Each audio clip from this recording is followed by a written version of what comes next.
All right, we are live. Mr. Jordan Berry here with us at the Laundromat Millionaire YouTube channel. But Jordan, as you know, I use StreamYard, so we are on Facebook and we are on Instagram, or not Instagram, we're on LinkedIn. LinkedIn. So everybody, welcome, welcome, welcome. Let us know if you can hear us, and if you can't, type something in the chat. Yeah, dude, I'm super pumped to be here. I am It's been a super while since excited to have you here. Yeah, it's been a while since I've gotten to be on your channel. So Yeah, about absolutely, time. man. How have things been with you? Busy at Laundromat Resource. I see. I was just telling Jordan offline that I see him everywhere. Yeah. We've been always busy keeping things going, and we've working on stuff. Oh, Ty, what's Ty? up? You know you can always count on Ty. He's always here. Good for you, man. Ty is the man. He is the man. What's up? Yeah. So yeah, we're killing it over here. I've been sick. Guys. You been sick? Yeah. Other Really? than that, yeah. Flu? What have you been sick with? I don't know. Just like a cold or I don't know. Man, those eyeballs are popping up. We're getting a lot of people joining us. Oh, hey, everyone, jump in the chat and tell us. Jordan always says, tell us where you're from, man. We like to see how far across the country people are logging it in the world, for that matter. I know you and I both are starting to get, dude, I've got an insane amount of followers from Australia. What's up with Australia? You guys, if there's anybody from Australia in the chat, you guys are bringing it. I met 4 or 5 people from Australia at the Clean Show. So there must be quite an audience there. Ty's from Chicago, Wyoming. Wyoming. Yep. Yeah, we were just talking offline, guys. Me and Carla just got finished with our a pickup and delivery workshop here in Cincinnati, just literally a couple days ago. Well, I guess a week ago now. And it was crazy because none of them, I think a couple of people did drive, but everybody was from at least 5 hours away. Whoa. And we had a couple from Texas, couple from California. Trying to think. I mean, they were from it was only 13 people, but they came from all over the country. It was just crazy. Hey, Katie, how are you? Yep, Katie Fort Worth. Yep, absolutely. Welcome, everyone. It's never too early to start dropping your comments in the chat section. And just so you know, you early arrivers, you're going to get your questions in earlier, and we'll try to jump on them. Yeah, we do tend to go chronologically. So, yeah, especially me. You're better at taking notes and going back and hitting things. I'm just like, nope, got to repost it for me, people. I'm not good at taking notes. But now it's good to see everybody here, man. Keep let us know where you're from. Keep the chat coming. I was just telling Jordan offline, every time I turn around, I see Jordan Berry somewhere. So I hope you guys do too. He's producing a lot of good content. Hey, Kevin, how are you, man? Kevin, yes. Remind us where you're from. I know I see your name everywhere, and we've chatted a few times too, but remind us where Kevin is from, if you could. Hey, Ty, since we're going, we're getting going here, let us know how your renovation has went, man, in the chat. Ty, I could be wrong. Correct me if I'm wrong, Ty, but I believe we messaged a little bit offline, and I think he was doing a pretty big renovation in an older laundromat he had bought a while back, and he was putting a lot of new equipment in there. So I'm wondering how that's going. I know you're in a big market there in Chicago, so yeah, would love to hear about that. New York, okay, gotcha.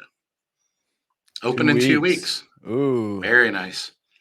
That is very exciting. Nice. I don't know that I realized you were close, Ty, but yeah, guys, start dropping your questions. Man, a lot of people here in the on Facebook, believe it or not. Usually we have a ton from YouTube, but I'm sure they'll drop in. Jim's asking about a free book. You know anything about that?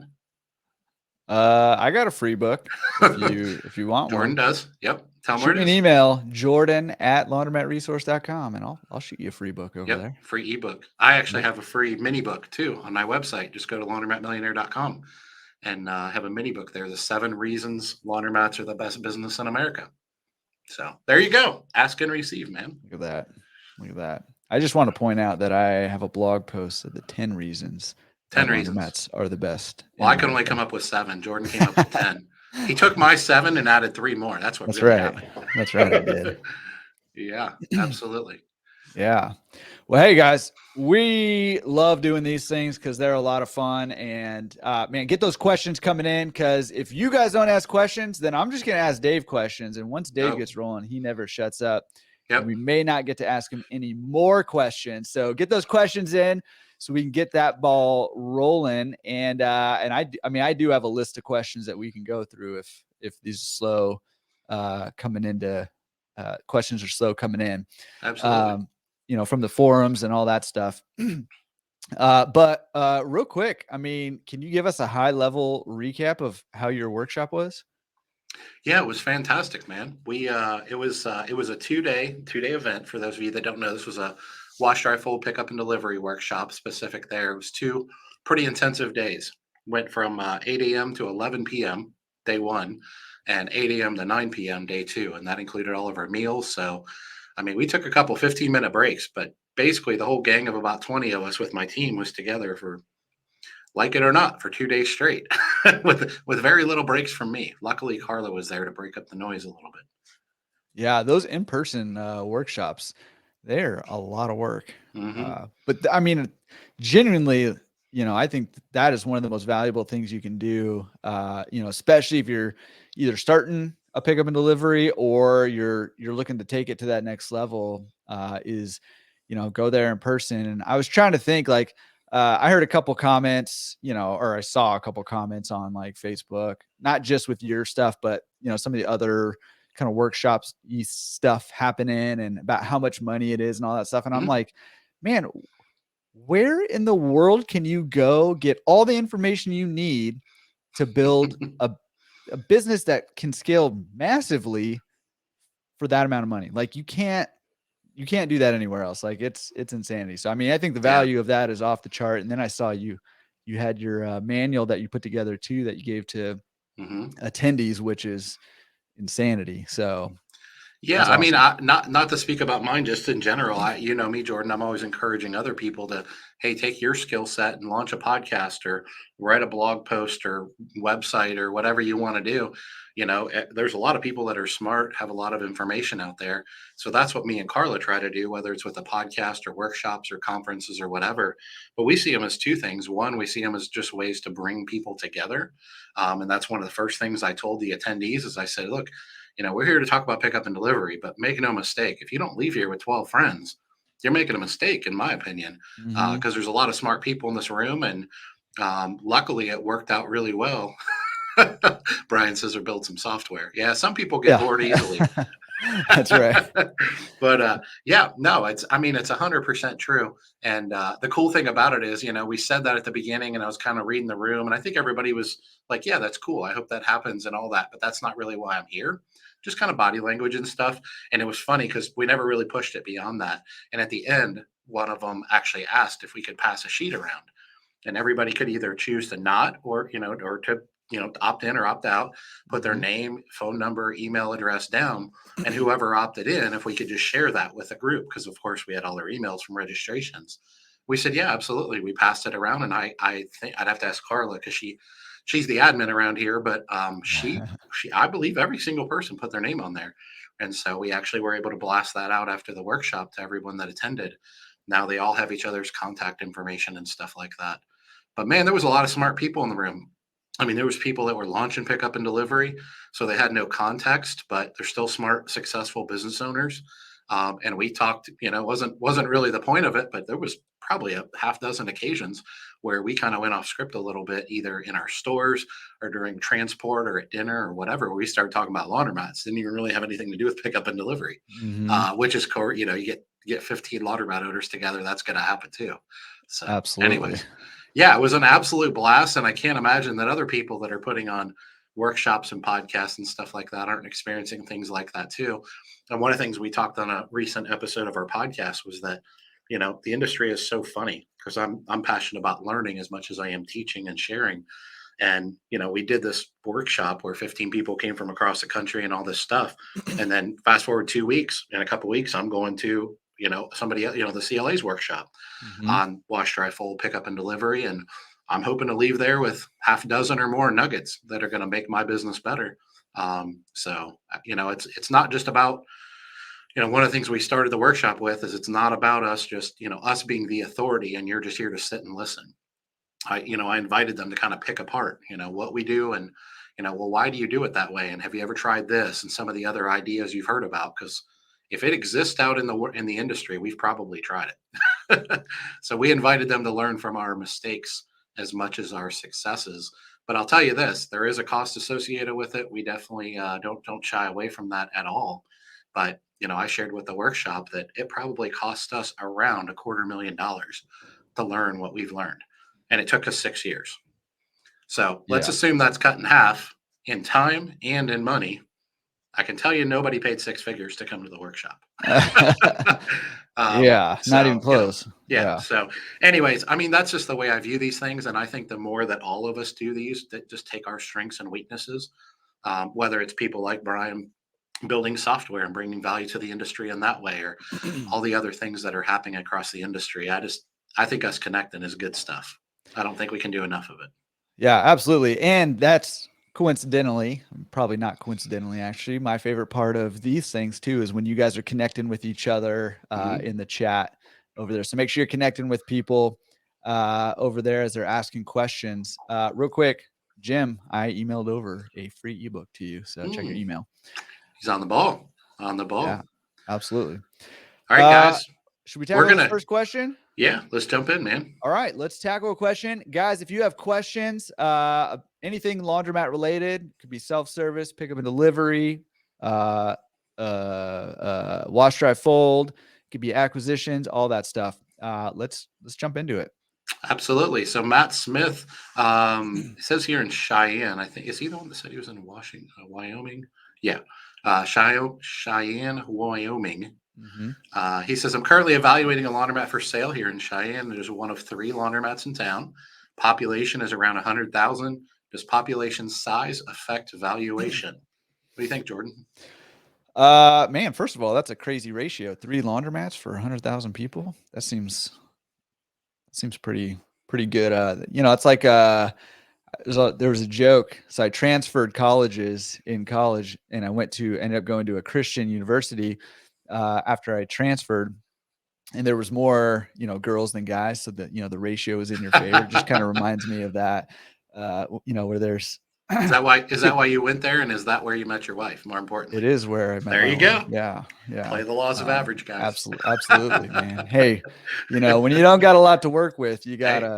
gotta use the math in your favor. I know what you mean. Yes. To answer your question, population size does affect the valuation, and but I mean, there's a lot that goes into it besides population size. I'd say density probably affects it more so than total population size.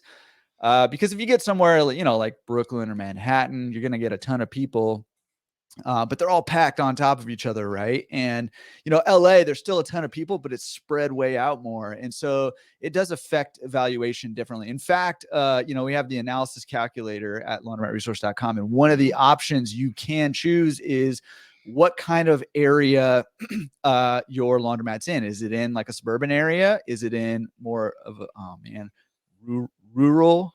I hate that I word. can never say that word.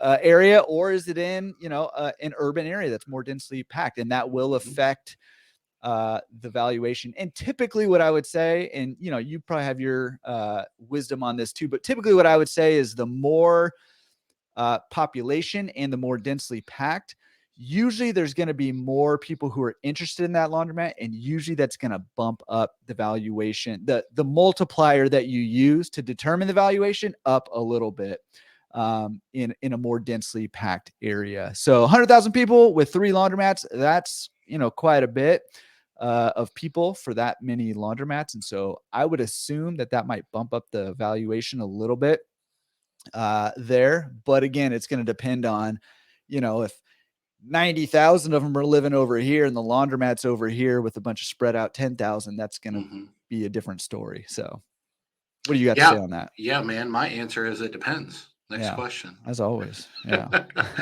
No, I mean, everything Jordan said is 100% accurate as always. The thing I'll add to it is probably what affects valuation even more than just overall population density is your competitive analysis. Mm-hmm. So you can have 3 laundromats in a town of 100,000 people, and that might not seem like that great of a ratio. And that may be true. The size of the locations matter, the operations, the facilities, are they all 9,000 square foot, $2 million laundromats that are run by somebody that this is all they do for a living and they're very passionate about it? Or are they all 1,000 square foot laundromats that are run down dumps and no one's invested anything in them in the last 30 years? So that's going to affect it, honestly, as much, if not more, than just population. Did you have something? Yeah, I was going to say, even in that scenario, let's say there's three and two of them are $2 million laundromats or 9,000 square foot, and you're looking at buying the 1,500 square foot laundromat that's even run down. Another thing that factors into that can still be a good purchase for you. You just have to line it up with your goals and your values, right? If your goal is to make $3,000 or $5,000 a month net to get you out of your job so you can go do whatever else you want to do or whatever, you can do that with a 1,500 square foot laundromat. Even with two behemoths on either side of you, you can carve out that niche and do that. So there's, and this, it depends. I mean, you're going to hear it depends a lot today from both of us, because that's the answer to every question. But just that simple, relatively simple question illustrates my point that I try to make all the time is like, hey, if you're buying your first laundromat, bring someone along that knows what they're doing, that's been in this business, whether that's, a consultant or a broker or other owners or somebody who knows this business, because there's so many variables to think about when you're acquiring a store, and things that you would never think about unless you've kind of been in the business, been there, done that kind of thing, and learn those, $250,000 over 6 years lessons that you can pass on to somebody else. And that's why another reason why I say doing a workshop like yours that you guys just did on that pickup and delivery, it's just a no-brainer if you're trying to go that direction with your business. Because there's just so many different things that you need to know and understand to make that work. So, well, and let's go ahead and just plug both of our podcasts now to get it out of the way, Jordan. I mean, we have about 53 episodes out now. Jordan's at about 180, I think. And the truth of the matter is, like, some of them, not all of ours are interviews, but most of them are. Not all of Jordan's are interviews, but most of them are. And so as you filter through those and you look for, certain keywords and things like that, you can filter through and look for people that have, maybe built or bought a laundromat in a smaller town and things like that. Sometimes you have to listen a little bit, but if you look at the data tags and things like that, you can find that you can get different people's perspectives and opinions. And I think the more data you gather together, the more people's opinions, the better. Don't just listen to what Dave or Jordan says. Talk to people who have been there and done that. So I think that's an important factor too. There are magazines out there, Planet Laundry, American Coin Op are great resources. There's different Facebook groups. Jordan has his what do you call your message board, or it has a name? Yeah, forums. The Laundromat Resource Forums. On his website, he talked about his calculator. I mean, every day there's more and more smart people creating more and more content and more information. So the more of that information you gather, whether it's books or different things like that, I think the better off you're going to be. But even attending things like this, we always say it, we're two guys with opinions, and you ask questions, we'll give you our opinions. But there's always a lot of smart people in the chat. So you ask a question, and by the way, guys, everyone in the chat, you're more than welcome to answer these questions from your perspective. So if somebody asks a question in here from John Smith or whatever, by all means, you have an opinion, especially if you guys are some of our friends that are veterans, hop in there and give them your perspective on things too. So that's part of it for sure. This is a good one, Jordan. What do you think about this? How do I find a good location to build? And I'm not sure if Matsus, I probably just butchered that. I'm not sure where it's located. So that's where they're located. But what do you think? Yeah. I mean, it depends, right? So next question. There's I mean, yes. And the next question that he asked right after that is, would distributors help me with that? And the answer to that is, it depends on the distributor. A good distributor should help you with that, right? But in terms of looking for a good location to build, I mean, there's some general things that you want to be looking for. Usually you want to be, you got to find a, ballpark square footage that you need. You're probably not going to do, New Jersey. But you're probably not going to do like a giant 40,000 square foot warehouse, right? So you need enough square footage, but not too much, that kind of thing. But you want to look at locations that are have high visibility, that are on, probably on main roads, that are near other kind of similar stores or shopping centers, those kinds of things that a similar demographic is going to use. You're going to look at demographics reports and see, going back to population density, who's in the area, median income, where the people in this, in each kind of vicinity, where they land. And I mean, there's a lot of things like that you're going to go into. You want to look at how much parking there is. You want to look at, the kind of the layout of the space even, and if that's going to work, for the laundromat, that you're wanting to build. So, I mean, the answer to the question is, you just kind of start looking and have somebody who knows the business with you, helping you kind of parse all these details out. And there's a lot more. I mean, I'm sure you can throw out some stuff to be looking at too.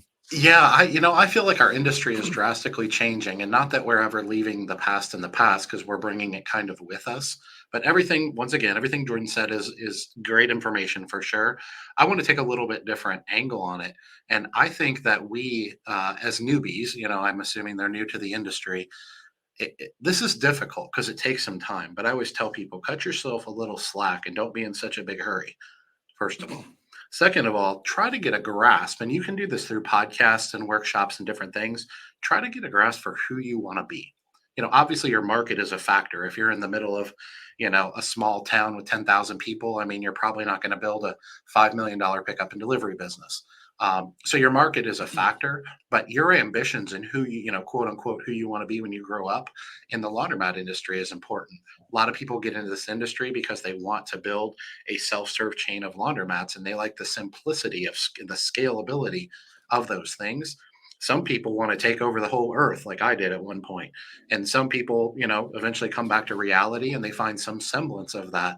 Maybe they want to own 4 to 7 stores or something, and they want to maximize those by, being fully attended and having drop off, and even drop off dry cleaning if you can find a good wholesaler, and pick up and delivery. So those are all factors. And I always tell people, when you're a newbie in the industry, I mean, you're kind of like that 18-year-old kid, right? You have to have some kind of an idea of what you want to do with your life when you grow up, or you're not going to have any direction. But you also don't have to have it all figured out. Like, it's okay to go to this college and then transfer to this college. It's okay to change your major. But just understand, when you start investing hundreds of thousands, if not millions of dollars, you don't ever want to do something that's so far down one, you're going so far off in one ditch that you can't come back from it.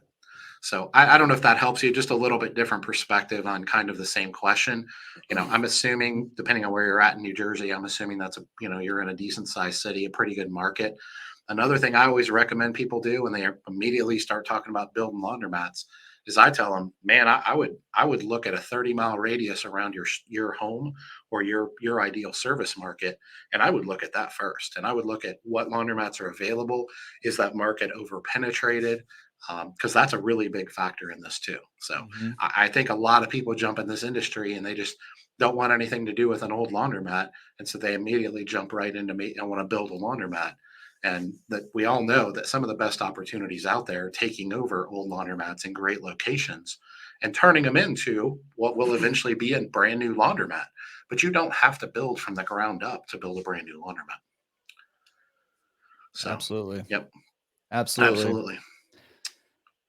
All right. Let's see what else Courtney asked a good question. I think you might have jumped all over this one, Jordan. I know I keep putting you on the spot. Should current interest rates cause any hesitation in starting in the business? When is the best time to start the business, Jordan? He's all choked the whole planting the tree thing. I mean, it would have been awesome if you started like 2.5, 3 years ago. There you go. No. Hey, Brian Reisling's joined us. Good to see you, man. Hey, Brian. All right.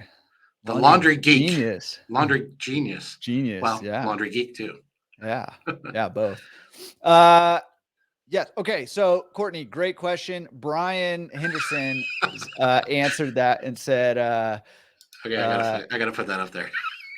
You're going to fit in just fine in this industry. and not die. Yeah.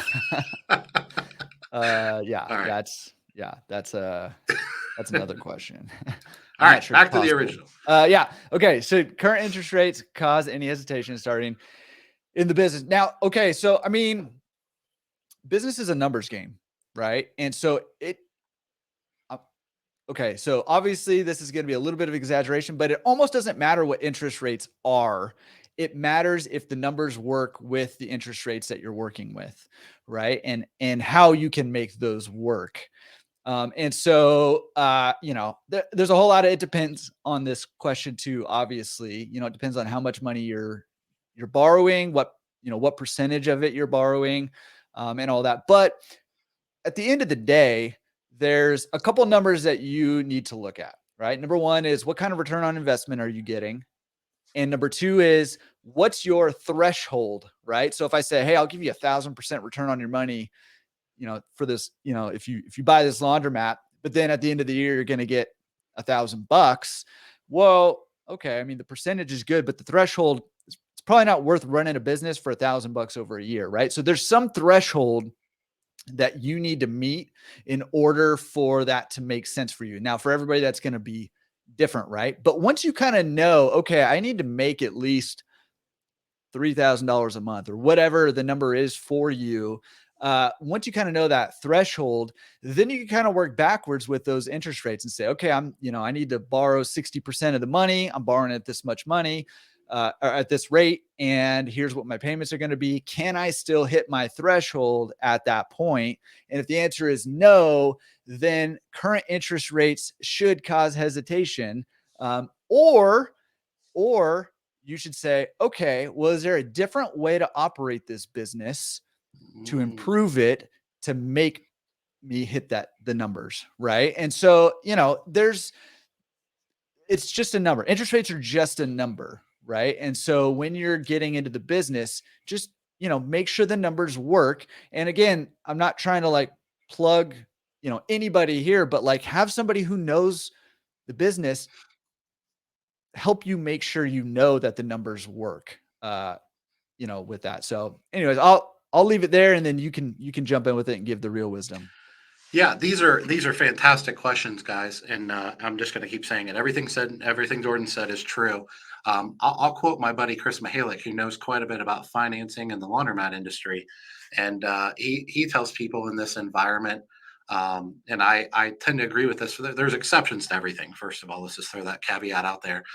He tells people that odds are the difference in one or two interest rate points, if that's going to make or break your deal, it's probably not the deal you should be going after anyways.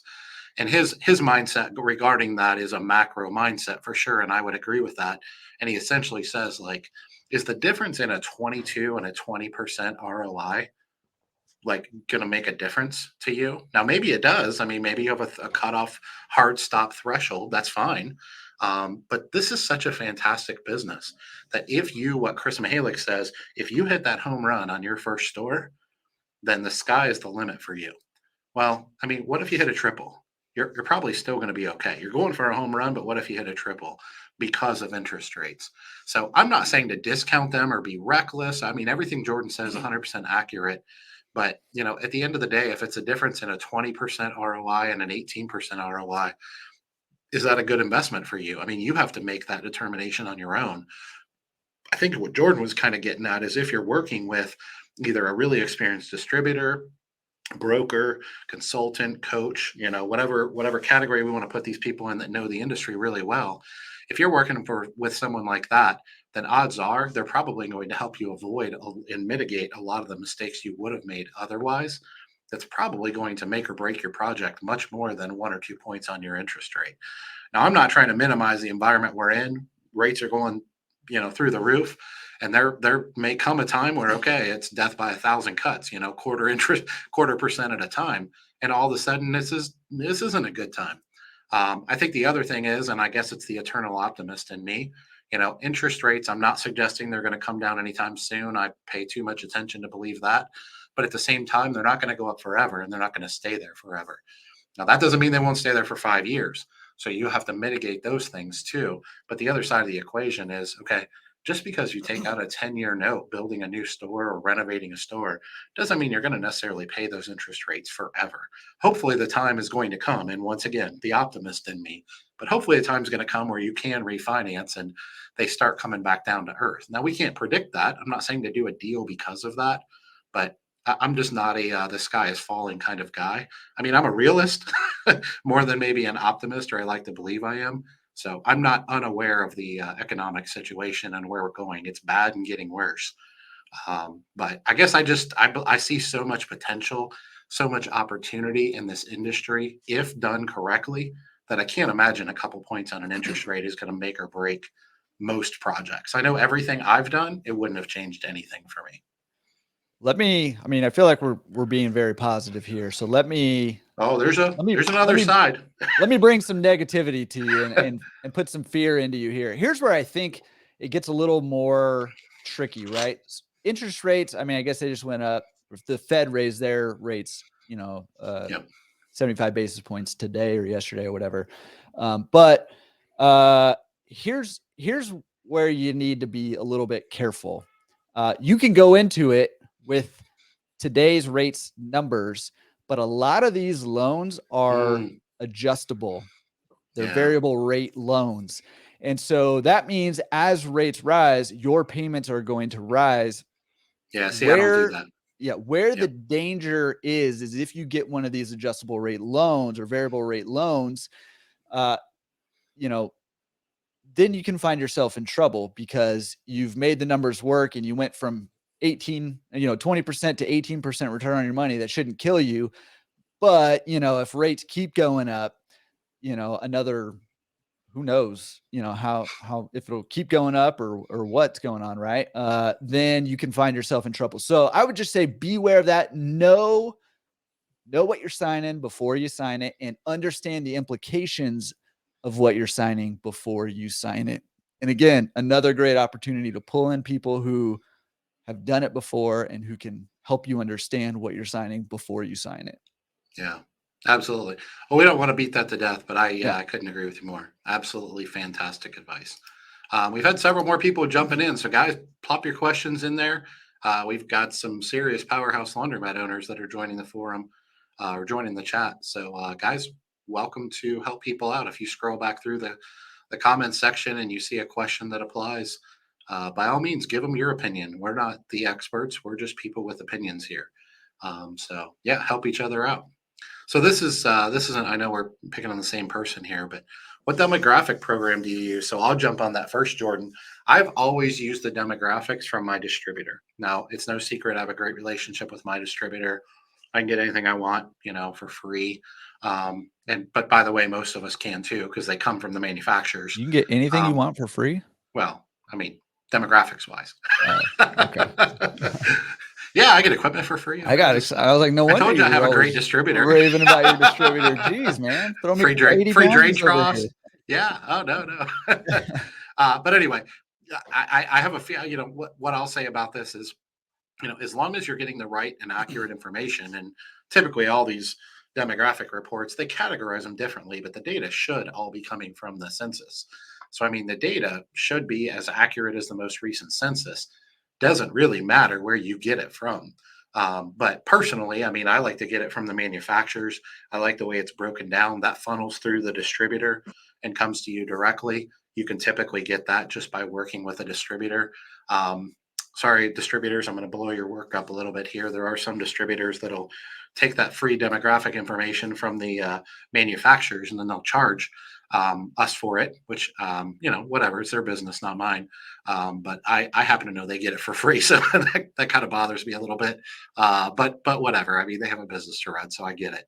But anyway, so that's where I get the information. I mean, I know the CLA has demographic reports out there.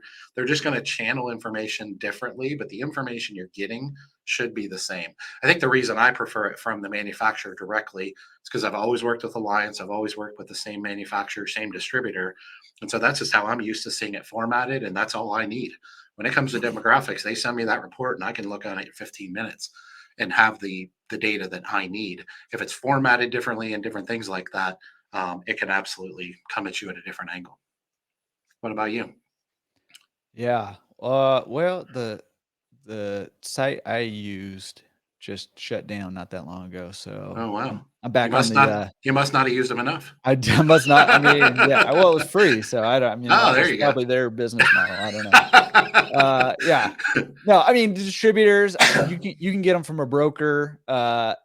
Sometimes you can get them from the lender. Mhm. So yeah, I mean, there's ways to get it, and you mentioned CLA has a program too that you can purchase. I Mhm. think through the CLA. Yep. Yeah. And Kelly Reed mentioned, so Kelly's with us. Hopefully that's Kelly. Might be Joe Dan. But anyway, yeah, she says use Eastern Funding. They use a flat rate. Yeah. So I've done loans with Eastern Funding. I once again I didn't use their demographic reports. But yeah, Kelly, welcome, welcome, absolutely. So there was one back up here. I think I missed over. You missed one from Sorry. Brian I know Henderson. Up that's what a I'm little. looking at. I was yeah. I didn't mean to do that, Brian. Fantastic question. So Brian says, this is obviously for me specifically, but Jordan talks to so many people, he probably has different opinions too. For your delivery business, do you only do routes or do you also do some on-demand pickups? And if so, do you charge a different price for that? So Brian, us personally in Cincinnati, we currently, as we sit today, are only a route-based system. The way our model is designed, what we teach in the workshop and coaching and things like that, is that if you launch and scale, if you build the right type of business, you can scale out of a route-based system in almost any market in the country. So you don't have to be, you can be in Cincinnati, which is the, number 100 market in the country. Definitely nothing special. Being a route-based system allows you to launch and scale and buy yourself some runway to do these things efficiently. Because what you're doing is taking your customers and funneling them into what I call clusters. Some people call them routes. And so that's what makes it efficient. It allows you to launch, scale, be profitable, buy yourself some runway. And then our goal over time, which should happen over the next couple of years, is to get to such a penetration point that we basically start to fracture our routes. And we get to the point where we almost grow into an on demand. So, like, for example, right now, our routes, we service each zip code twice a week. And before too long, we'll be servicing it 3 times a week out of just pure need, out of penetration in the market. And as that continues to happen, the goal is to eventually get to the point where now we have to run the same routes 4 times a week. Because one thing you can do is you can start out with big routes and only 1 or 2 trucks. And then as you grow your business, you get more trucks and then you shrink the routes. But there comes a point where you're only going to get so small, right? And if you can get enough market penetration in those zip codes and those routes and those clusters, then you eventually can grow to the point where you basically grow yourself into on demand. Problem is, in a lot of markets outside the top 10, 15 markets in the country, that's going to take you anywhere from 5 to 8 years in a lot of cases. So I always say you got to get there. And that's the problem with a lot of people launching and trying to scale pickup and delivery with what I call a window base, where they're just doing a 2 or 4 hour window, or they're just doing on demand, fully on demand, which is like when, they put in an order for a pickup today at 10 a.m. and I'm there at 11 a.m. And what route based also allows you to do expand the market, so you can expand your front door. What we teach is roughly a 20-minute radius around your store. Well, if you're on demand and you're in a market like Cincinnati, like that doesn't work until you reach a pretty extreme penetration rate. So I don't know if that answers your question, but the way our business model set up, the way we teach people is, if you're one of those 5, 10, 15 top markets in the country and you just want to stay on the east side of New York or the west side of Chicago or whatever, yep, you're going to have so much penetration, so many people there, that you can just launch on demand or at least window based and be successful from day one. What we've tried to do is obviously build a business that works in our market. But because we're not one of the top markets in the country, we found that the business model we're building and have built is really valuable, and that almost anyone can take our model and copy it in any market in the country and be successful. So that's what we do. Any thoughts there, Jordan? I mean, I know you don't do pickup and delivery. Excuse me. Yeah, no, I do have a couple thoughts. So, number one, I mean, I think you're spot on there. And I see a lot of people who are starting pickup and delivery. Man, excuse me. Jordan's getting over a cold, so we'll cut him some slack tonight. Yeah. I think a lot of people are starting pickup and delivery, like want to throw out big areas and go get it right away. Right. And man, I'm dying. I'll give you a second. Kelly's telling us, I'm definitely not Jordan. Thank you very much. And then she even commented again, I am the brains. We all know this, Kelly. We're just trying to make sure that this isn't Jordan or this isn't Jordan pretending to be Kelly That's logging right. into your account. As long as we know Yes. it's really you, I'm not sure that we do, but we know that you're the brains of the operation. There is no one in the industry that's going to question that. And I'm willing to bet in the next 5 or 10 minutes, Jordan's going to jump in. Yeah, he's probably looking over his shoulder. Right. So what I was saying is a lot of people try to start big and just kind of cast the seeds wide, right? And try to do that on demand thing.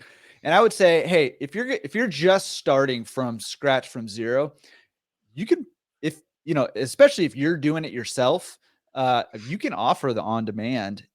But I would just say stay in a tight radius and offer the on demand until you can scale out to having some routes and, and then, executing like you're saying.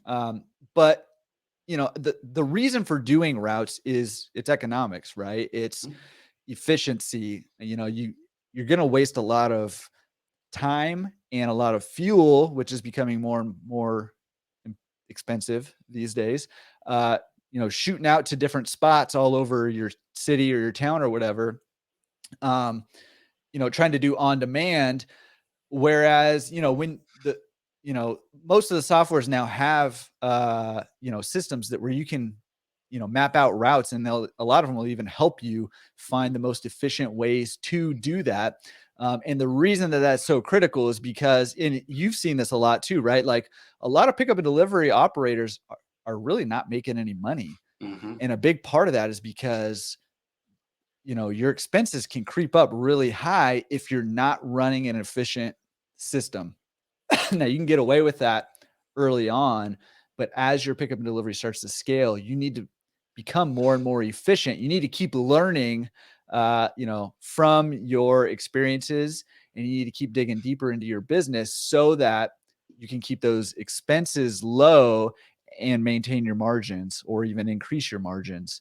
And that's true of when you're first starting. That's also true when you're expanding into like another zip code, for example. Similar thought there. Yeah, absolutely. You're exactly right, Jordan. I mean, there's two ways to scale. One of them is I call it dinking and dunking, and I don't mean it negatively. You start small. You service an area on demand, or Windows based, and you're doing that within, let's say, a 2, 3, 4 mile radius around your store. And your truck goes out every day. It services the exact same area. Might be one zip code, two zip codes, one county, something like that. And that's all you do. As you gain penetration, then you maybe creep out to the left, creep out to the right, and the north and the south, and things like that.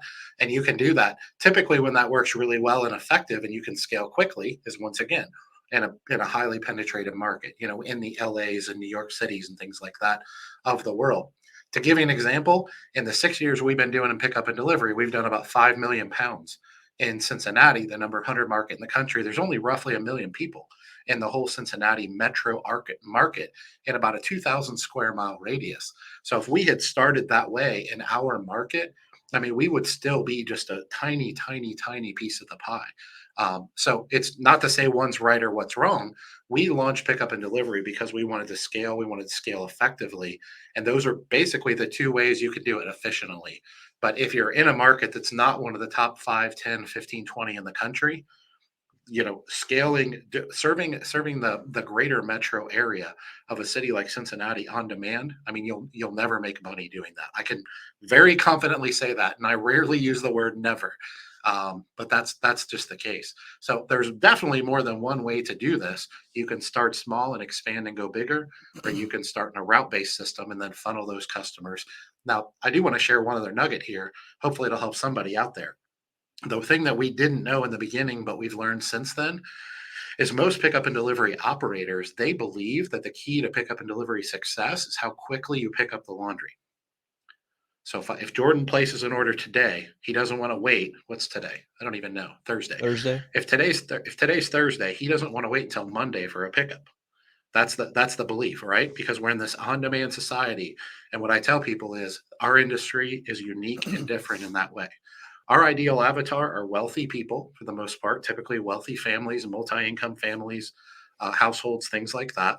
And what do upper middle class, lower upper class people have? Pretty extensive wardrobes usually. And if they place an order for a cheeseburger for lunch, they don't want to wait till Monday for it. If they need a ride to the airport or to the bar, they can't wait till Tuesday for that. And so that on-demand economy does work in most aspects of our society. When it comes to laundry pickup and delivery, people aren't nearly as sensitive as you would think they are to how quickly you pick up their laundry when they place the order. And we've learned that that window is about a 3-day window. So if you get anything beyond when I place an order on Sunday, if you're not coming till Saturday, that's too long. But as long as you're coming in the next couple days, 99% of our customers are totally fine with that. But here's the thing that everybody wants to write down if you're in pickup and delivery or thinking about it. Well, you know what they're very sensitive about? Once you pick up their laundry, how quickly you get it back to them. They care much more about that than the opposite. And what I see the majority of our industry doing is I see the majority of our industry obsessing and focusing on how quickly they get the laundry. And so they're an on-demand system and they'll go get the laundry, even though it's inefficient and they lose money. But then they'll try to make up for that profit on the back end by efficiently processing the laundry, meaning they might take 3 or 4 days to get it back to them because they'll say, oh, I can't pay a dedicated processor. My logistic costs are so high. What I need to do is process the laundry. I have to use that free labor, meaning, oh, I got to funnel it into my attendants in their spare time, and I can't necessarily turn it around quickly. So I mean, this is based on a lot of data, not just Dave in Cincinnati, and coaching a lot of people across the industry. So a ton of free information there. Take it for what it's worth. But I think that help a lot of people when you kind of understand the dynamics involved there. Might have went a little bit further into the rabbit hole than people wanted, but Yeah, no, I thought that was really great. I mean, listen, people, that's the kind of stuff you get when you do these educational courses and workshops and stuff. It's stuff like that would take a really long time to figure out on your own. oh my gosh. That you just, even though you're long-winded, it was still quicker to get it from you long-windedly than to learn it myself. So Yeah, I mean, that only took 3 years. yeah. Yes, absolutely. All right. So we got questions continuing to come in. Guys, keep piling them in here. The numbers keep growing in the chat. So we've been live for, I don't know, 45 minutes or so, but we still got another 45 to go. So more people are going to join. Drop those questions in the chat. And Brian, you're very welcome. Thank you. Fantastic question, by the way. So do we want to stick with pickup and delivery for just a second, Jordan? I know we don't want to turn this into pickup and delivery. And by the way, guys, for those of you that are interested in pickup and delivery, I did a pickup and delivery only Q&A. What was that? A month ago, 3 weeks ago, something like that. And the recording is on my YouTube channel. So you can go check that out too. And that was about 60 minutes of nothing but pickup and delivery. And there was a lot of great questions, ton of people in the chat. So if that's something you're interested in, go check that out. The recording is out there for you for free. 60 minutes. Would you get through like 2 or 3 questions or? Yeah. Well, I didn't have you there to interrupt me. That's right. Or keep me in check, depending on whose perspective you're looking at. I needed my moderator to mute me. All right. So this is such a controversial question, right, Jordan? What are your thoughts on gig, Uber, DoorDash, and high density population for pickup and delivery? Yeah. Are you asking me?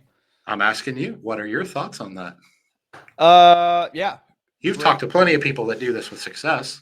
Yeah. Great question. I mean, and I won't even start with it depends. I would just say, hey, it can be awesome and it can really also not work for you. I will say that I think it does have a better chance at working or it's going to be more effective in those high density populations generally. Not saying that it can't outside of those, but I think that's where you're going to find more success. Man, I mean, I think it's a tool, right? It's a tool in the tool belt. And when you utilize a tool properly, it's going to help you achieve the outcome that you want it to achieve. Right. And so, I mean, I love that these integrations are starting to pop through with different software systems because again, the more tools that we have to build our businesses, the better. And, a couple of ways that I've seen people doing this. So, Ariana's been on my podcast. She's in San Francisco Bay Area, and she, I think exclusively, I don't know if it's still the case, but I think it is. She exclusively uses gig workers for her pickup and delivery and does awesome with it. And so she basically runs a wash, dry, fold service or a drop off laundry service. And then essentially the gig economy allows her to offer pickup and delivery through third-party drivers. So she doesn't have a vehicle. She doesn't have the logistics side of things, really. It's just kind of all taken care of, and it operates as a drop-off service. And so I see people like Ariana, and she's not the only one, but like Ariana, who are utilizing it that way. And then I see other people who are utilizing it as almost like a feeler, right? Like, hey, I'm running you've had a few people do that, right, on your podcast. Yeah, I can't think of their names, but yeah, like I'm running a route-based system, and I'm looking to expand into another zip code or whatever. But I don't really want to spare a driver, so I'm going to open up that through the gig economy and see if I can get enough people in this zip code or this area or whatever to justify sending a driver out there and creating a route into that zip code or something similar like that. So, I mean, again, tool in the tool belt. And I think it's awesome. I don't know. What do you think? Yeah, I have a couple different opinions there. First of all, I completely agree that I think it's fantastic that the different providers are looking at this through a different lens. Just because I'm pretty passionate at this point about pickup and delivery, of course, but I'm also pretty passionate about where it's going to go. I'm pretty confident there's some things, some rules that we've learned as an industry. Maybe not a lot of operators have learned them, but as an industry, we've learned these things and we know these to be true. These are sound principles, if you will, and I shared a few of those. But I'm also very confident, and this is going to grow into a behemoth that we can't possibly fathom right now. I 1000% believe that. And so what I really tell people to do is, whether you're just looking at a software, a business model, workshop, conference, whatever it is you're looking at, man, you should just be gathering this treasure trove of information from so many different directions and just processing it in different ways. And maybe it didn't work in this way, but it will work in this way. Or maybe it did work in this market, but not in this market. But specific to Jason's question, he asked specifically the thoughts on this in a high density population area. So specific to that, I think it's fantastic.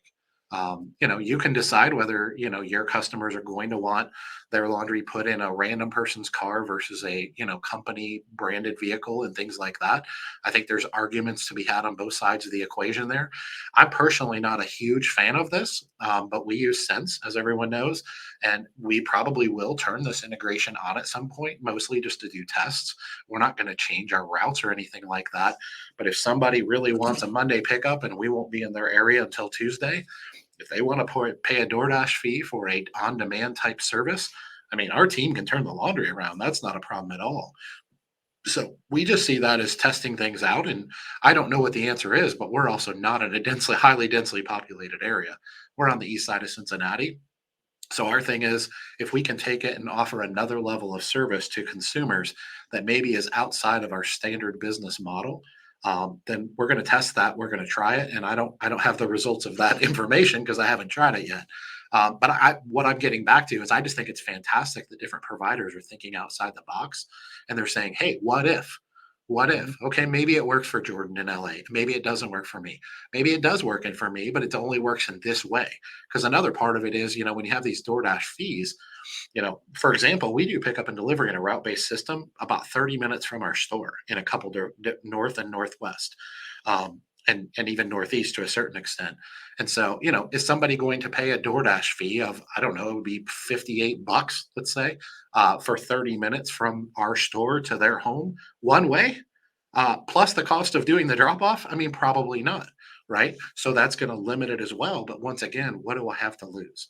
Like, the cool thing about my business model is I know what works, but there may be things out there that will complement it. And so that's what I really see this is giving us options. Now, specifically to a high density area where you're going to serve a very small area, it could work. We know people that it works really well, and we know people that it's not going to work, that it doesn't or hasn't worked really well for. I just think it's fantastic that as we continue to blow up what I believe will someday be a separate industry, a sister industry, kind of like the dry cleaning industry to the laundromat industry. I believe it's going to grow to that level. And I don't think we really know what it's capable of. So I think people that are just thinking big and even like semi crazy, like that's a crazy idea. I think that's good for our industry. I think it's good for us as owners. And I think we should mimic that. I think we should think crazy thoughts. I love that. And that's not hard for me to do. Yeah.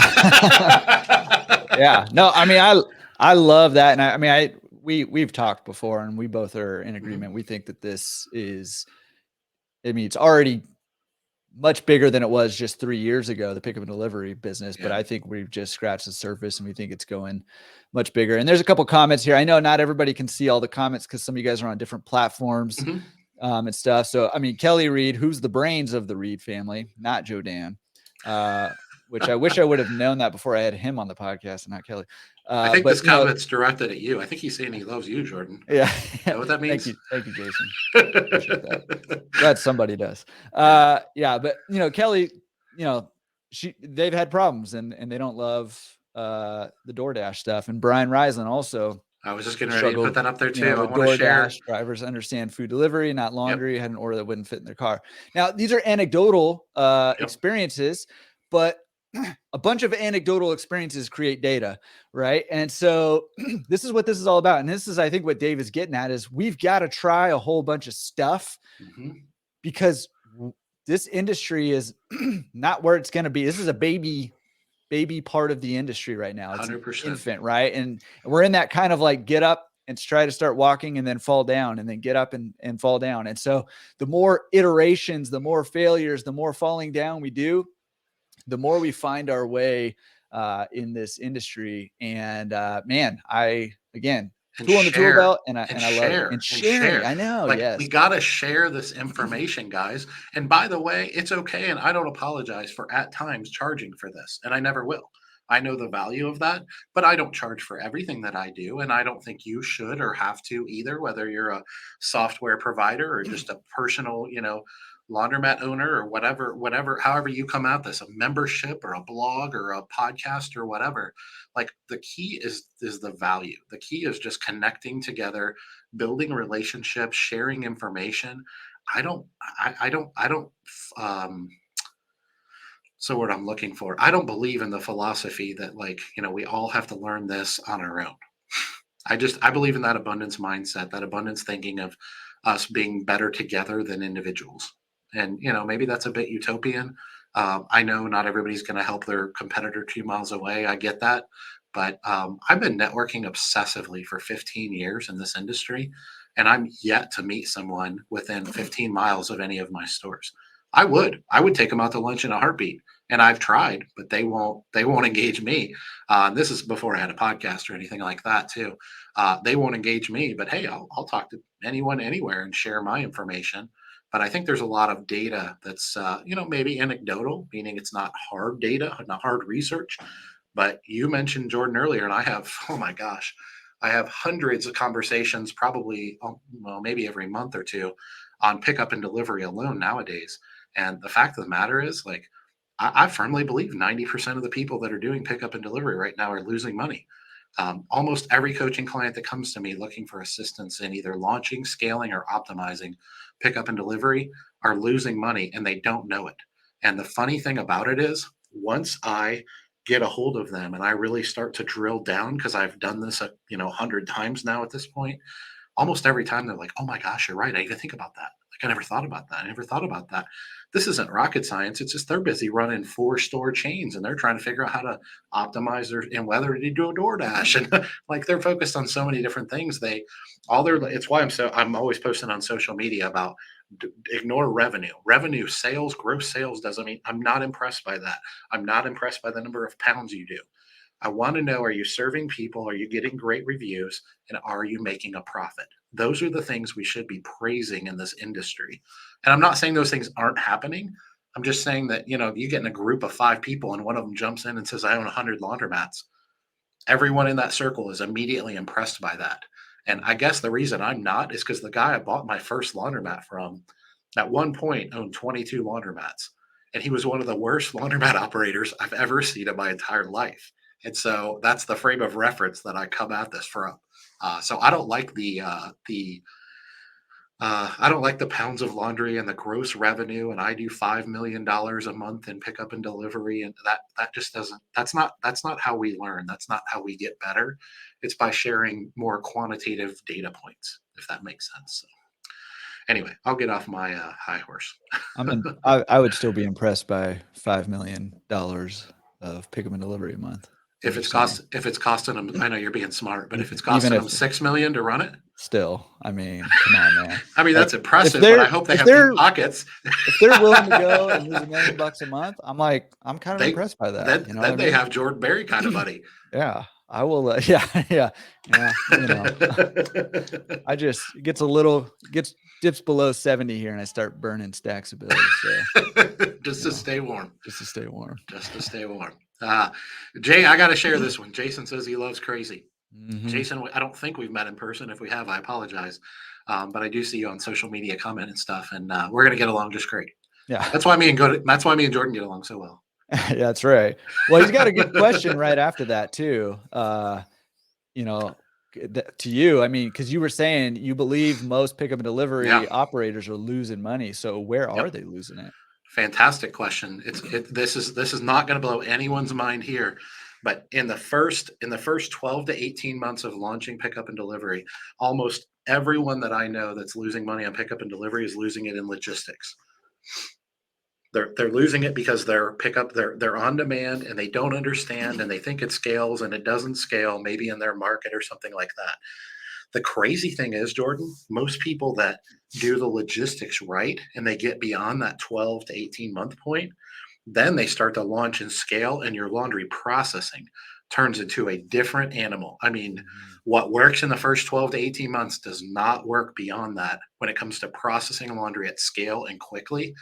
And almost always what worked in the beginning doesn't work, and these flip. So, they typically lose money one of two ways: through logistics and the processing of laundry, which is obviously pretty much the business in and of itself. But how they lose them and at what point do they lose that revenue depends on how they launch, how they scale their market, things like that. So if someone launches pickup and delivery and they close and they give up within the first 12 to 18 months, almost 100% of the time it's logistics involved, and it could have been fixed.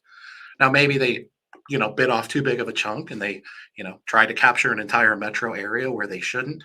But if they can get beyond that logistically, there's a whole nother hurdle they don't know is coming. And that can be really dangerous, because what happens there is they've processed laundry and they think I hear people say all the time, well, we've learned a few things along the way, but I mean, we're 12 to 18 months in, we've kind of got it down at this point. And I'm like, oh boy, is that dangerous. And the only reason I know this is because I lived it, guys. Like, I lived this process and it almost ate us alive. Yeah. So anyways, that's the answer.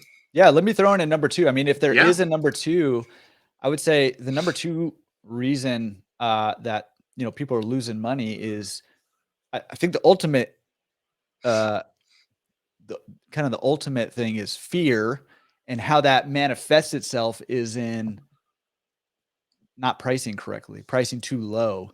And I see this a lot. And I think the pricing question is always an interesting one, whether it comes to self-serve vend prices, drop-off prices, pick and delivery prices, right?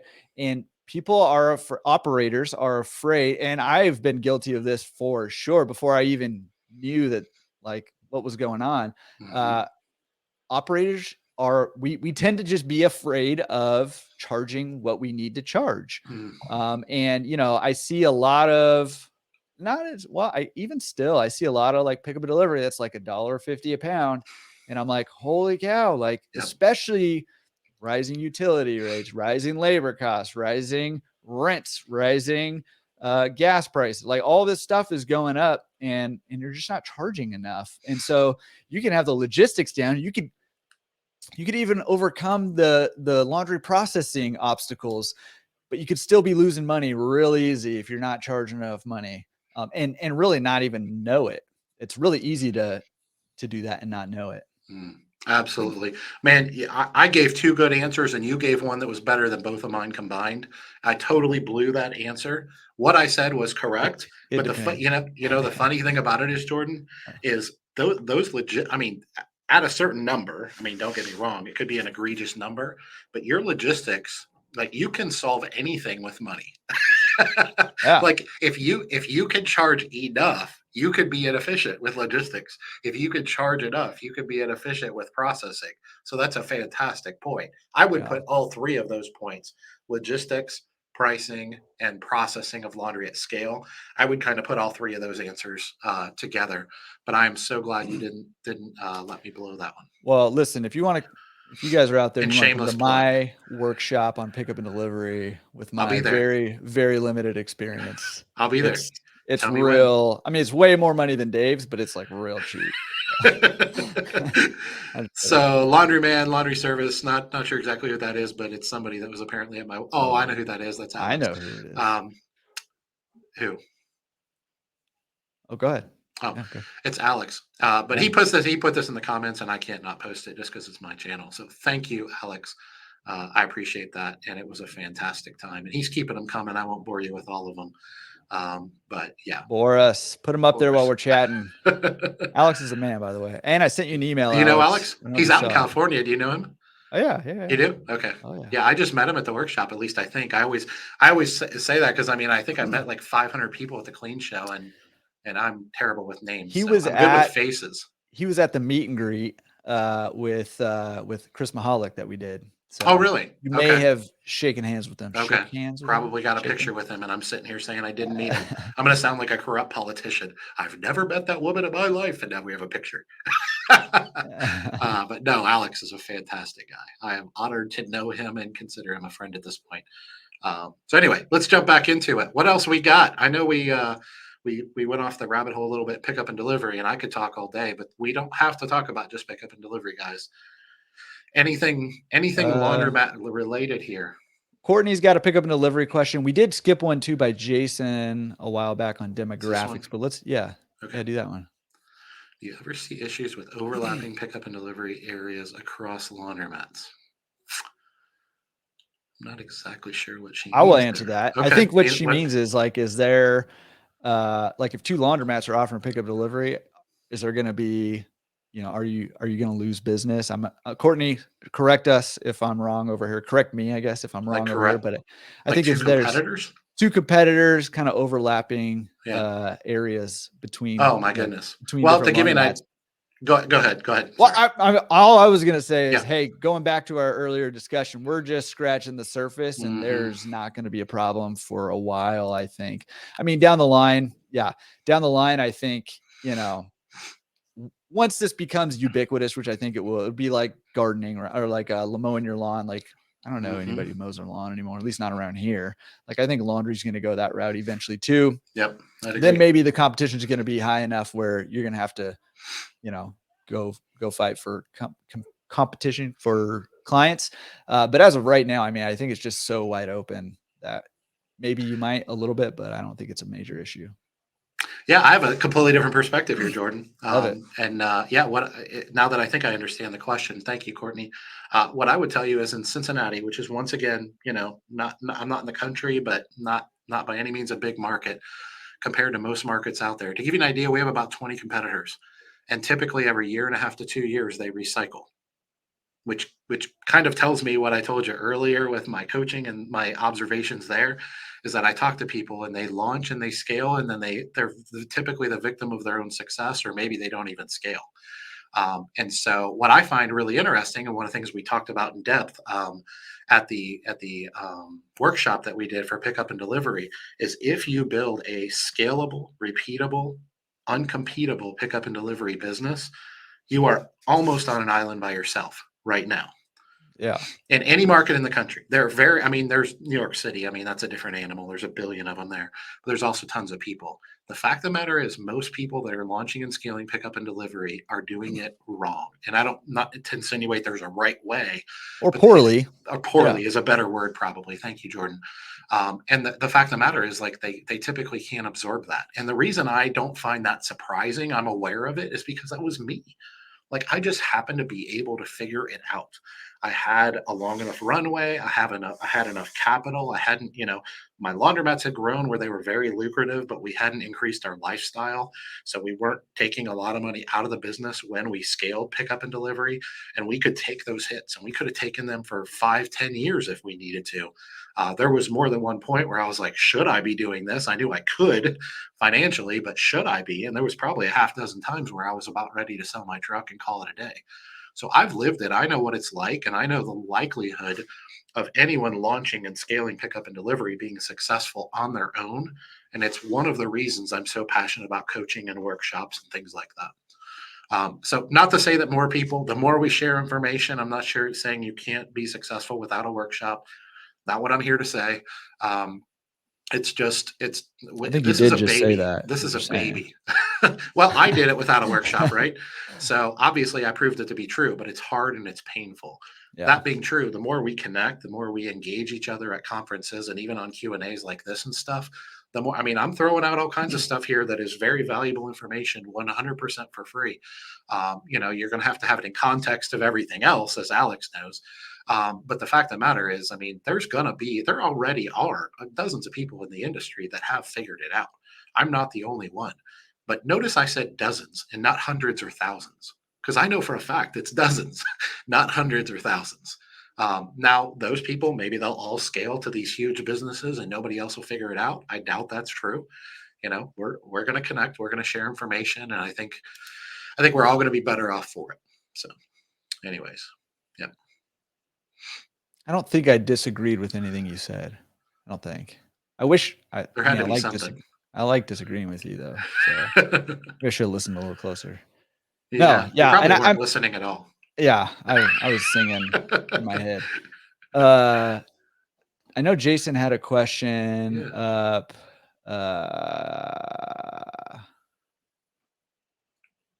Somebody Oh, different. I'm not sure who that is, but I'll take them. I'll take the compliments all day, that's guys. the first and I'm last not word right shameless. there. First and last I'm word. looking for Jason's. Do you remember? Okay, he says, I'm in the New York, Brooklyn market. Is demographics important in that market? Gotcha. There Found you go. it. Yeah. Is demographics important in Brooklyn, New York? No. You are in Brooklyn, New York, and there you can spit your gum across the street and hit 10 million people. You can do whatever you want to do. And I'm kind of joking, but I'm honestly kind of not too. Like, you guys are in such a unique market. The opportunity is just enormous. I mean, you still have to figure it out, but just as an example, I mean, you can launch a on-demand service, and let's use Waleed for example. He was on both of our podcasts, and he's a rock star, and he's in, I think, Brooklyn, if I remember right, New York. And he was telling me when he was on our podcast with me and Carla, he said, we asked, what's your radius that you serve? And he said, oh, it's about a mile from my store, or from my storefront. And we were like, a mile? And he was like, yeah, they only do DoorDash. It's all on demand, and they only use DoorDash drivers. They don't have any of their own drivers, and they only offer their pickup and delivery service within a mile of their storefront. And we were like, holy cow. And we were like, well, how many people are within a mile? And he said, oh, there's about 150,000 people within a mile of my storefront. We're like, geez, oh, Pete, we need to move to Brooklyn. And then I remembered they won't let me in New York. It's kind of like California. They won't let me in California either. So anyway, yeah, I don't know if that's the question, but I mean, your opportunities in markets like that are so enormous that you don't have to think about the things I have to think about.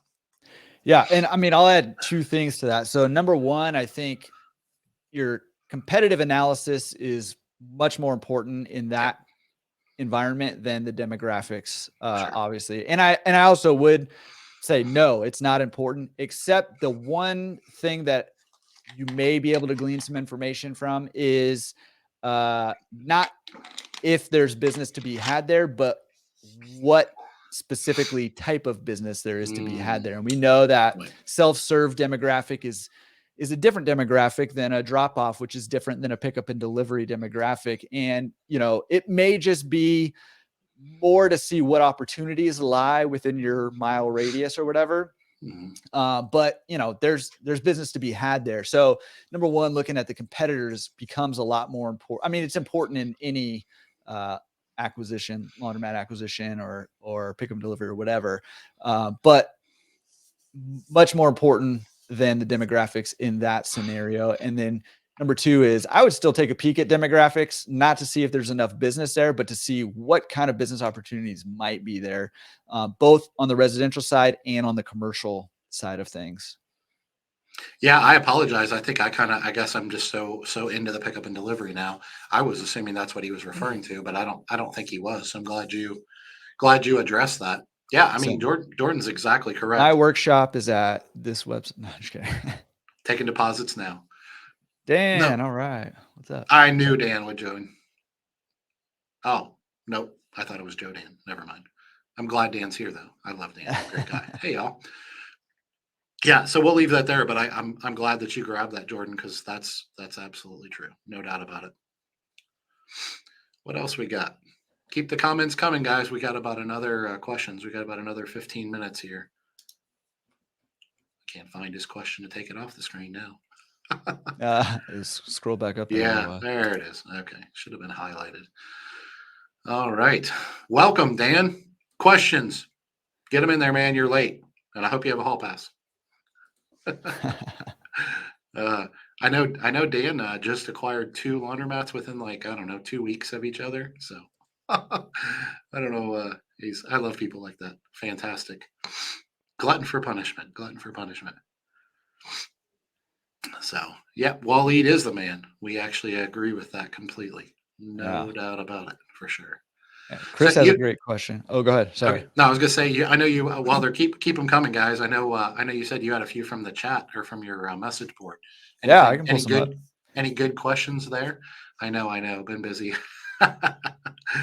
Yep. No, Dan's fantastic. I've gotten a chance to meet him a few times. If you all don't know Dan Arnett, I mean, don't get me wrong. A lot of good people in the chat. But if you don't know Dan, you should know Dan. He's a very salt of the earth man, my kind of guy. All right, let me pull up the forums here. Get those questions in. Yeah, keep them coming, guys. Absolutely. I will ask them. Keep them coming for sure. Oh, I got a layup one for you here. Somebody asked Okay. on the forums. And if you aren't on the Laundromat Resource forums, guys, you should be. Good stuff over there. This is from Meredith. She says, I need to put together a business plan, but I've never run a laundromat before. How can I put together a business plan? Well, the layup is I have a business plan template on my website, and it's free. Laundromat Resource. Oh yes. My gosh. Our names are too similar. I am brainwashed. Right. I spent too much time with Jordan. Laundromat Millionaire. We should really use different names. I was there first. You were. That's true. That's very true. You changed your name. I wanted to get as close to you as possible without copying you. That was my goal. But yes, no, what I would tell you is a business plan for a laundromat is not a ton different than a business plan for any business. You're just inserting a different product, different competitors, different competitive landscape. But yeah, if you can use a template and just kind of plug and play, which is what we've created on our website, that's good stuff. Some distributors are able to help you with that. Some of them think they're more helpful than they are. But there are definitely some out there that are very good at that for sure. You can also contact organizations like SCORE and places like that will help you put together a business plan and things like that. Rumor has it Jordan's putting on a workshop about business plans or something. Yeah, I'm not exactly sure. It's out of your price range. Okay. Yeah, it's out of your price range. Got to be a billionaire. That's right. Yeah, this is a great question from Jack. And Jack, welcome. I don't know if you've been sitting in the back this whole time. I haven't seen your name pop up, but great question. And I want to get your thoughts on this too, Jordan. So how do you approach commercial accounts? I'll comment first, just because it's my channel and I have control. No, I'm kidding. Yeah, the way we approach commercial as I get the stare. Yeah. So anyway, so I'm assuming you're referencing wash, dry, fold, pickup, and delivery. I can't imagine that you're not. So the way we do things is we break customers down into 4 categories. For specifically pickup and delivery. So we have residential, pretty self-explanatory. We have what we call small business, pretty self-explanatory. Massages, nail salons. We treat those 2 as one and the same, meaning a small business isn't really any different than a residential. They're going to send you 40, 50, 60 pounds a week, no discounts, high margin, full price, et cetera, et cetera. Then there's what I call commercial accounts, which are hotels, nursing homes, things like that, but they tend to be mid-sized ones. So they might send you 500, 1,000 pounds a week of laundry, maybe 2,000 pounds a week, things like that. Um, and they're typically going to ask for a tremendous discount. So that's when you get into the high volume, lower margin game, which I try to avoid. And then we have what I categorize as industrial laundry, and that's the behemoths. That's the Cintas's and the these huge hotels and huge casinos and things like that that are just not what we're set up to do.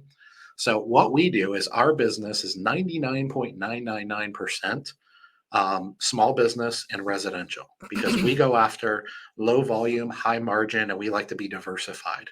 So that's how we've built our business, and I don't regret it. It's one of the few things we've done right kind of since day one. The reason I said 0.999 is we do actually have one commercial account that's a hotel, and it's a significant amount of volume. I mean, it's about, I think, 12 to 1,500 pounds a week. But we only gave them like a 15% discount. And that's still a high margin account because we can process it very efficiently. And so our thing is very simple. When it comes to us and our pickup and delivery and wash, dry, fold, we only do high margin business. Not saying it's right. That's just who we've decided to be and who we've decided to serve. So that's who we are. That's how we approach commercial. But I do know plenty of people, some of them even in the chat here probably, that are very successful with commercial. So I'm not saying you can't. Our goal for our pickup and delivery and wash, dry, fold was to utilize excess capacity within our 4 laundromats to scale and find new revenue streams and new profit margins. And that's what we're focused on doing. We're not looking to become an industrial or commercial laundry or build a separate plant or put folding machines in and, build an industrial facility offsite or thing. And there's nothing wrong with any of that. We know plenty of people that are successful doing that. That's just not who we want to be as a business. But there's plenty of business out there. We focus on high margin, and that typically is not commercial accounts. Any thoughts on that, Jordan? And I know we still have more questions coming in here. No, other than, depends on, I guess, what you mean by commercial. If you mean those small business accounts, if that's what you're intending by commercial, then, we've kind of started putting together some scripts to help people approach, just to kind of help get the conversation started. But I mean, basically you either cold call them, you cold email them, or you drop in and you just say, hey, I have this business. Are you guys, processing your own laundry? You're taking laundry home and doing it at your house over the weekend? We can do it for you. Here's how much it costs. Let us take that off your plate so that you can do, your thing. So if that's what you mean, I mean, it's really just about having a conversation and presenting your service in a way that helps them focus on the most important things about their business, the same way you want to focus on the most important things about your business, and not worry about things that are only tangentially related. Oh my gosh, you keep using words I don't even know what they are. I mean, it's not hard to do. If Carla were here, she would tell you that. Anyway, no, more good questions coming in. Thank you, Jordan. Yeah, a lot coming in. Yeah, we got, I think we're even building more momentum. So yeah, we got about 8 minutes left. Let's try to jump on a few of these. I think this is a good question worth a conversation. So I'm glad Dan posted it. Do you want to grab that? He's talking about turns per day, and some use it as an indicator. Others are worried about it defining their business. We have not touched on this, Dan, just so you know. No, let me say this. I mean, here's an interesting opinion on this I think turns per day is probably the KPI, the key performance indicator that we go to a lot. Here's a number that really is the only number that really matters is net income, right? Now, turns per day can be valuable, but it's not, I mean, going back to Dave's, point earlier about, these vanity metrics, turns per day it's not a vanity metric, but it's a informational to help you make decisions about your business. It's not an indication. I mean, it is an indication of how your business is performing, but you could have a low turns per day and still have, going back to kind of my earlier comment, you can still be hitting your threshold of how much money you want to make with your business. If you want that 3,000 to 5,000 or whatever, you could have 2.5 turns per day and still be hitting that number. And really the only number that really matters The bottom line is the bottom line. It's that net income number, right? And so, turns per day can be useful to help you see, what size machines, for example, people are using more. They use, the 80 pounders are getting 5 turns per day and the 20 pounders are getting 2 turns per day. So maybe you need to add some bigger machines, or this laundromat's getting, 3 turns per day and this one's getting 5 turns per day. What can we learn about this business that maybe can help us increase our usage at this other business? So yes, turns per day can be an important number to know, but only insofar as it gives you information to help you improve your business and help you improve your bottom line, in my opinion. No, that's fantastic. The thing I'll add to that is, I need whenever somebody wants to talk about turns per day, I always said I need more context. I need more information. You could be doing 24 turns a day, hypothetically, and I'm not impressed by that if you're charging $1 for a 60-pound washer. Now, I know that's extreme, but let's say you're charging $1 for a top loader, and there are people doing that, right? There are people still at 75 cents. That's absolutely freaking crazy. So I'm not impressed by turns per day, just like I'm not impressed by pounds of laundry. I'm not impressed by number of stores. Those are vanity metrics in a vacuum. That's the key. I'm not saying they're not relevant. They're not relevant in a vacuum. I need more information to know whether that's impressive or not. And you talked about like pricing and, if you have 8 turns per day versus 5 turns per day, it may see, or I'm sorry, you didn't, but I'm going to talk about it. If you do 8 turns a day on your 80s and you do 3 turns a day on your 60s, it means you need more 80s. Well, that could be true, but let me poke a hole in that. Maybe it means you need to raise the price on your 80s because they're too good of a value and your 60s are priced at a premium and they're using your 80s when they should be using your 60s. So that's just an exception to the rule. And it's why I don't like vanity numbers, because I've just done so much of this that I can poke holes in almost every one of them. And it doesn't mean it applies. I mean, it doesn't mean turns per day don't matter. They absolutely matter, but they matter in context. So that's why I get all excited about those things, but I'll leave that there. Fantastic question, Dan. George, I think this is a good point. Brian, of course, Brian knows this stuff. Brian says there's such a thing as too many turns per day because of wear and tear in equipment. Got to fine tune for profit and longevity of equipment. That's a much more intelligent way of saying what I said because Brian's a smart guy. That's exactly right. But You I just mean, got to keep things in context. Yeah, and I thought that was a great point by both of you, and I'll give you a little bit of credit on that too. But I mean, I think it's a great point, right? And and the point Brian's making too is like, hey, if you're doing so many turns per day, what Dave said, like maybe you're just not charging enough money, and your bottom line would actually be higher if you got less turns per day, but you had higher margins on what you were doing, right? You almost want to like drive away some of your customers. And who knows, sometimes you raise prices and nobody leaves. And so you just have higher margins there. So that's a great point though. I say it all the time, guys. There's such a thing as thinning the herd. The goal that what my goal is in my business, not saying it should be yours. What my goal in my business is to serve my community at a level that no one in my market is. I believe if I do that, then by default, what I can do, that's my focus. That's really my only KPI. If I do that, the result of that will be that I can command higher prices than my competitors. And the result of that will also be that I will have over 95% 4 and 5-star reviews. Now, those are all cyclical, right? They all kind of work together. So if I focus and obsess on serving my community at a level that no one in my market does, I'm going to get 4 and 5-star reviews, over 95%. If I do those two things, I can pretty much charge whatever I want to charge. I'm not, we're not talking extremes here, but for the most part, I can be the high price leader in my market. And I have found that as a general rule, my turns per day will probably impress no one in this industry, but my revenue and my my profits and my reviews will probably impress almost everyone in the industry, especially when you look at relative to my market. Once again, east side of Cincinnati, suburbs of Cincinnati, not a densely populated area, and what we're able to accomplish by focusing on serving our community. is pretty powerful stuff. So that's why I don't, I'll never say that the pounds don't matter and the turns don't matter and the number of stores don't matter, but I've just seen way too many exceptions for those things. So anyway, want to grab one more real quick here? Yeah. Hit us with the Let's see. last one. Here.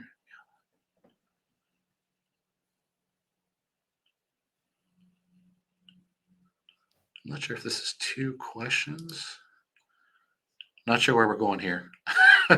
New here. I would like to take your courses to get started. One thing stopping me is maybe I need to save more money.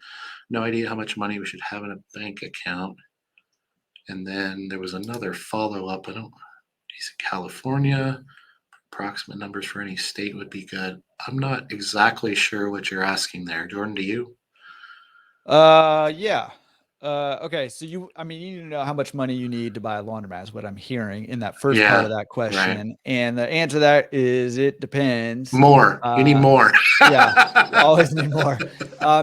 Here's what I would say is, you do need some money, even if you do the mythical free laundromat, you do need some money in the bank account. And it's hard to pinpoint because there's also a lot of ways to get money to finance these things, right? And we think bank loans and stuff like that, and a lot of them are going to want 20 to 40% down.